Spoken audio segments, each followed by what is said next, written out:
Bonjour à tous et à toutes. Et merci Jérémy pour la première partie du culte que tu as commencé. C'est pas facile le début. Et merci pasteur pour l'accompagnement de nos frères et l'encouragement que tu as fait. Car la Bible nous dit que la moisson est grande, mais peu d'ouvriers. Tu sais, même le prophète Jérémie aussi, quand Dieu l'a appelé, il a dit, Seigneur éternel, je ne sais point parler, je suis qu'un enfant. Mais Dieu dit, ne me dis pas tu es un enfant. Avant que tu es sorti dans le sein de ta mère, je t'ai consacré et je t'ai établi prophète. Merci pour le courage que le Saint-Esprit a mis dans ton cœur. Et merci, pasteur, pour tout ce que tu as fait. Voilà, je vous invite à partager avec vous la parole de Dieu dans 1 Pierre, le chapitre 2, le verset 1 à 10. 1 Pierre, chapitre 2, le verset 1 à 10. Rejetant donc toute méchanceté et toute ruse, la dissimulation, l'envie et toute médisance, désirez comme des enfants nouveau-nés le lait spirituel et pur, afin que par lui vous croissiez pour le salut. Si vous savez goûter que le Seigneur est bon, approchez-vous de lui, pierre vivante, rejetée par les hommes, mais choisie et précieuse devant Dieu. Et vous-même, comme des pierres vivantes, édifiez-vous pour former une maison spirituelle, un saint sacerdoce, afin d'offrir des victimes spirituelles agréables à Dieu par Jésus-Christ.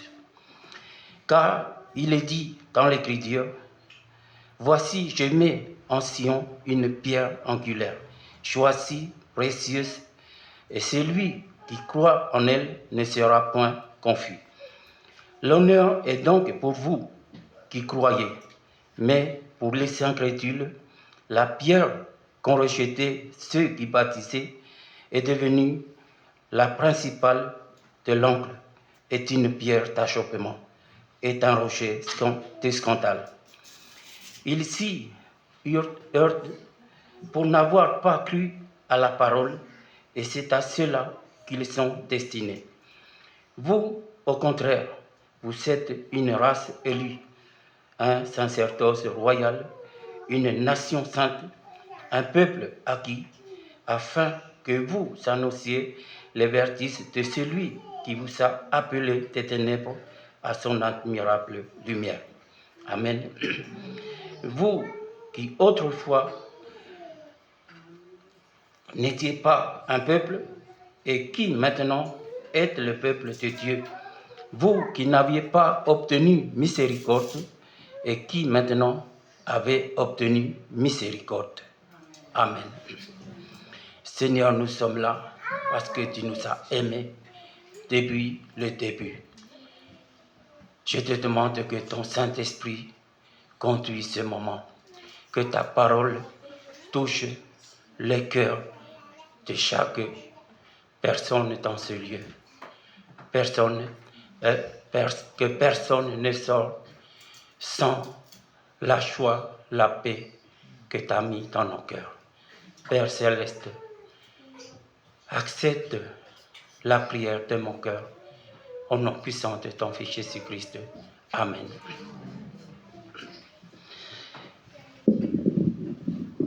Frères et sœurs, nous sommes des pierres vivantes, choisies par Dieu, purifiées par le sang de son Fils Jésus-Christ. N'est-ce pas? Nous sommes en Jésus-Christ, nous sommes des pierres vivantes.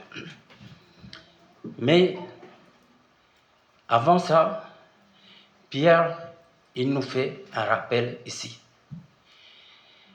Le premier verset, il nous dit « Rejetons donc toute méchanceté ». C'est vrai que nous sommes chrétiens, mais nous vivons encore dans la chair. On dit toujours que la chair est faible. On dit toujours que c'est difficile. Mais dans la parole de Dieu, elle nous donne beaucoup de solutions, beaucoup d'encouragements. La chair est faible. Même Jésus, il nous a dit aussi que la chair est faible. Mais il nous a donné la solution. Il nous dit que veillez et priez. Car l'esprit est bien disposé, mais la chair est faible. Dans Matthieu, dans l'évangile de Matthieu, Jésus nous dit, si quelqu'un veut être mon disciple, qu'il renonce à lui-même, qu'il se charge de sa croix et qu'il me suit. Galates chapitre 2, verset 20, Paul nous dit, j'ai été crucifié avec Christ. Si je vis, ce n'est plus moi qui vis, c'est Christ qui vit dans moi.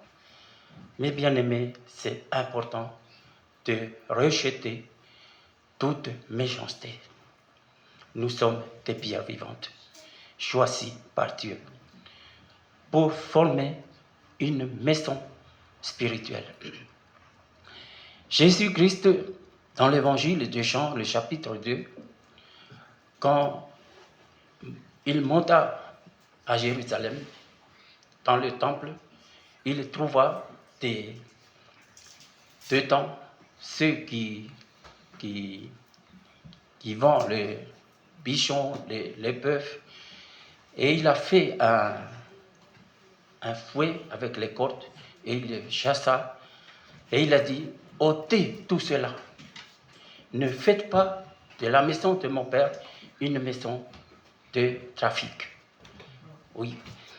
Et, mes bien-aimés, les Juifs, ils prennent la parole et disent à Jésus, quel est le miracle veux-tu nous montrer veux-tu nous montrer d'agir de la sorte? Jésus leur dit, détruisez-vous ce temple et je releverai dans 3 jours. Il leur dit, il a fallu 46 ans pour bâtir ce temple. Et toi, dans 3 jours seulement. Mais Jésus parla du temple de son corps. Mes bien-aimés, nous sommes le temple du Saint-Esprit. Il faut détruire l'ancien temple. Tout. Il faut rejeter toute méchanceté. Il faut détruire l'ancien temple. C'est à nous de faire. Et c'est Jésus qui va renouveler, va reconstruire un nouveau temple pour le Saint-Esprit. Mais pour détruire, c'est à nous de faire. C'est un rappel que Pierre, le Saint-Esprit, a fait ici pour nous, pour rejeter toute méchanceté. Car nous sommes des pierres vivantes, choisies par Dieu pour former une maison spirituelle, pour offrir des victimes spirituelles agréables à Dieu, par Jésus-Christ. C'est pourquoi nous sommes là ce matin, pour offrir. Nous sommes là parce que nous sommes des pierres vivantes, pour offrir des victimes spirituelles agréables à Dieu, par Jésus-Christ. Vous savez, on dit toujours, c'est difficile, la chair est faible. Mais voici les solutions. Il y a beaucoup de solutions dans la parole de Dieu qui nous aident. Et il continue, désirer comme des enfants nouveau-nés. le lait spirituel est pur. Vous savez que si un bébé pleure parce qu'il a envie de manger, et quand la maman donne sa biberon ou le lait que la maman donne, il ne pleure plus. C'est comme nous, frères et sœurs.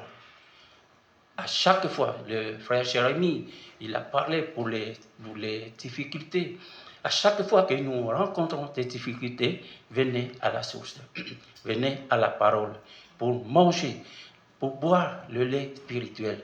C'est la seule solution pour nous. Boire le lait spirituel est pur. Et il continue ici, approchons-nous de lui. Vous savez, le frère a commencé le culte par un verset que j'ai cité dans ma prédication. Et c'est là que j'ai dit dans mon cœur, c'est le Saint-Esprit qui a conduit toutes choses. Il dit ici, approchons-nous de lui.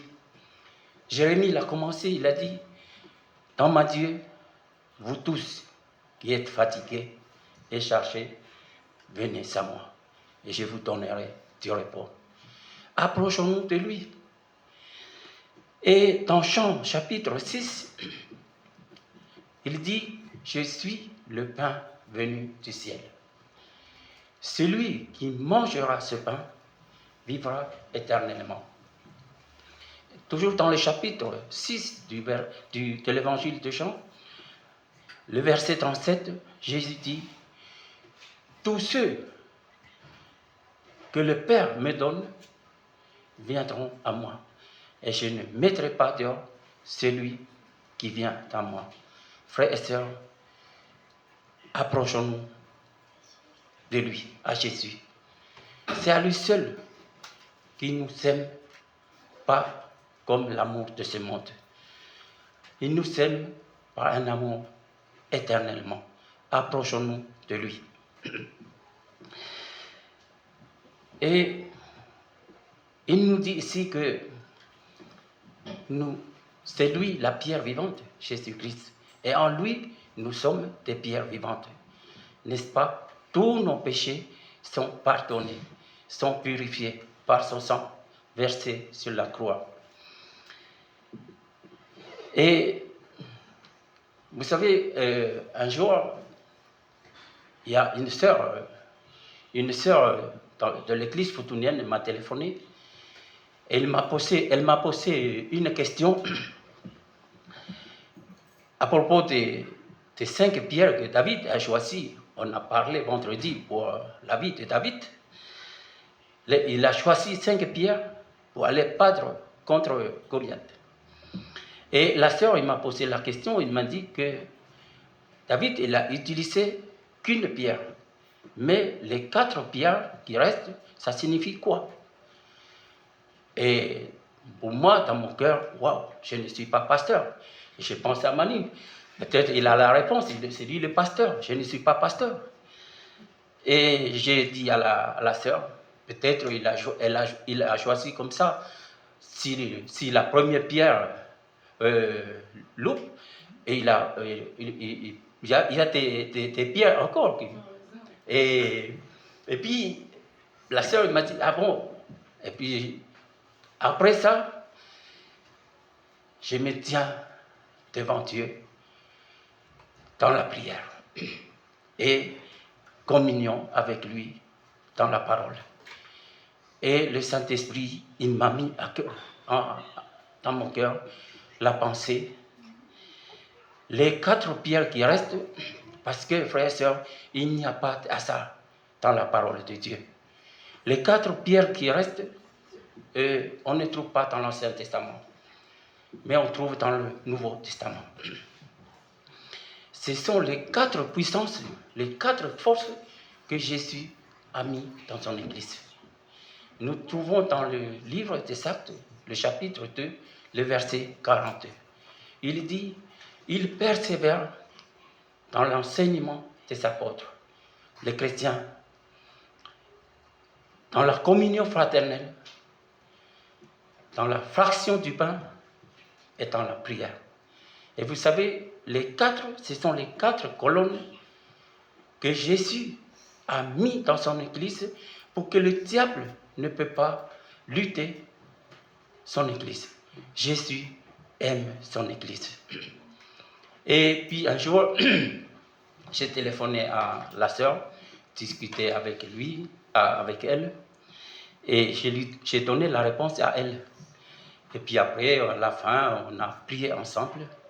Et puis, elle est contente, moi aussi, je suis content. Et les 4 pierres, frères et sœurs, ce sont les 4 puissances et les 4 forces. Ce sont les 4 colonnes que Jésus a mis dans son Église pour fortifier son Église. C'est pourquoi tous les versets que Jérémie a commencé le culte, c'est pour nous encourager. Mes bien-aimés, Jésus, il est là. Il est toujours là. C'est lui le rocher de notre vie. Il y a un cantique qu'on chante toujours, Jésus est le rocher de ma vie. N'est-ce pas? Vous savez, Jésus dit à Simon, moi je te dis, tu es Pierre. Et sur ces rocs, je bâtirai mon église. Et les portes du séjour de la mort ne prévaudront point contre elle. Mes bien-aimés, Jésus est le rocher de son Église.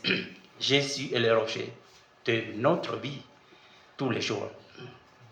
Et le diable ne peut pas lutter contre nous car Jésus aime son Église. Il a tout préparé. Jérémie aussi nous dit qu'il est avec nous tous les jours jusqu'à la fin du monde. Il ne nous abandonne jamais, frères et sœurs. Si quelqu'un dit en lui, Jésus m'a abandonné. Non, ce n'est pas Jésus, c'est toi-même. C'est toi-même qui l'as abandonné, Jésus. Mais l'amour de Jésus envers nous ne perd jamais. Il est le même hier, aujourd'hui et éternellement. Et vous savez que voici, je mets en Sion une pierre angulaire, choisie, précieuse, et celui qui croit en elle ne sera point confus. L'honneur est donc pour vous qui croyez, mais pour les incrédules, la pierre qu'ont rejetée ceux qui bâtissaient est devenue la principale de l'angle, est une pierre d'achoppement, est un rocher de scandale. Mes bien-aimés, dans l'évangile de Jean, le chapitre 1er, il dit, elle était dans le monde, et le monde a été fait par elle, mais le monde ne l'a point connue. Et elle est venue chez les siens, mais les siens ne l'ont pas reçue. Mais à tous ceux qui croient en son nom, elle a donné le pouvoir de devenir enfants de Dieu. Il dit ici, l'honneur donc à vous, à nous, l'Église, nous sommes enfants de Dieu. Et l'évangile de Jean nous dit, et nous avons reçu de sa plénitude, grâce sur grâce. Mes bien-aimés, ne soyez pas, ne soyez pas fatigué, mais je ne sais pas le vrai mot pour... ne décourage pas, oui, ne décourage pas, car Jésus, il est toujours avec nous. C'est lui qui nous a donné la grâce, grâce sur grâce, pour que nous devenions enfants de Dieu. Amen. Et ici, il nous dit à la fin, vous, au contraire, vous êtes une race élue, un sacerdoce royal, une nation sainte, un peuple acquis, afin que vous annonciez les vertus de celui qui vous a appelé des ténèbres à son admirable lumière. Mes bien-aimés, Dieu nous a choisis. Il nous a choisis de toute nation, de toute tribu, de tout peuple, de toute langue, pour former un seul peuple, une race élue, un sacerdoce royal. Il nous a appelés pour que nous annoncions les vertus de celui qui nous a appelés des ténèbres à son admirable lumière. Avant, nous étions entre les mains de Satan. Le péché nous conduit vers la mort. Et Dieu nous a appelés, nous a arrachés entre les mains du diable par son admirable lumière. Et nous sommes enfants de Dieu. Et Dieu nous formons un peuple saint, une race élue, un sacerdoce royal. Et il nous a choisis de toute nation, de tout peuple, de toute langue, pour former un seul peuple en Jésus-Christ. Purifié par le sang de Jésus-Christ pour former un seul peuple. Et dans Romains chapitre 9,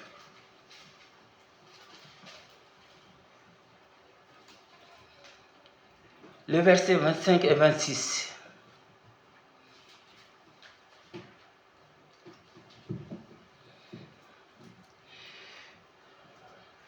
Selon qu'il le dit dans Osée, j'appellerai mon peuple, celui qui n'était pas mon peuple est bien-aimé, celle qui n'était pas la bien-aimée. Et là où on leur disait, vous n'êtes pas mon peuple, ils seront appelés fils du Dieu vivant. Amen. Il nous a appelés au milieu des païens. Nous sommes des pécheurs de ce monde. Mais il nous a appelés et nous sommes venus devant lui tels que nous sommes. Et il nous a purifiés par le sang de son Fils Jésus-Christ pour que nous formons une maison spirituelle. Mes bien-aimés, rejetons toute méchanceté, car Dieu nous a choisis en Jésus-Christ comme des pierres vivantes pour former une maison spirituelle, pour offrir des victimes spirituelles agréables à Dieu par Jésus-Christ. Que le Seigneur bénisse sa parole et que le Seigneur bénisse son Église abondamment. Amen. Et voilà, on va passer au moment de la Sainte Seine. Vous savez, la Sainte Seine, c'est nous rappelons ce que Dieu a fait à son Fils, Jésus-Christ. Et nous rappelons aussi ce que Jésus a fait à son Père et ce que Jésus a fait pour nous. Mes bien-aimés, Jésus est le Fils de Dieu, sans péché. Mais sur la croix, Dieu l'a fait pécher à cause de nous. Dans l'épître de Paul aux Romains, le chapitre 8, le verset 1er, il a dit « Il n'y a plus de condamnation pour ceux qui sont dans Jésus-Christ. » Aucune condamnation pour nous, frères et sœurs. Pourquoi? Parce qu'il a posé tout sur son Fils à la croix. Et nous sommes libres, comme on a vu tout à l'heure. nous sommes enfants de Dieu. C'est comme le prophète Esaïe aussi a annoncé au loin, avant la venue de Jésus, il a dit dans le chapitre 53, le châtiment qui nous donne la paix, il a fait tomber sur son Fils. Voilà pourquoi Paul il nous dit, aucune condamnation pour ceux qui sont en Jésus-Christ. Mes bien-aimés, la Sainte Seine, c'est un moment qui nous amène nos pensées vers la croix. Ce que Jésus a fait pour que nous trouvions la vie éternelle, pour que nous devenions enfants de Dieu, pour que tous nos péchés soient pardonnés par son amour envers nous. Et je demande à mon frère Dylan et mon frère Jérémie de venir pour distribuer la Sainte Seine.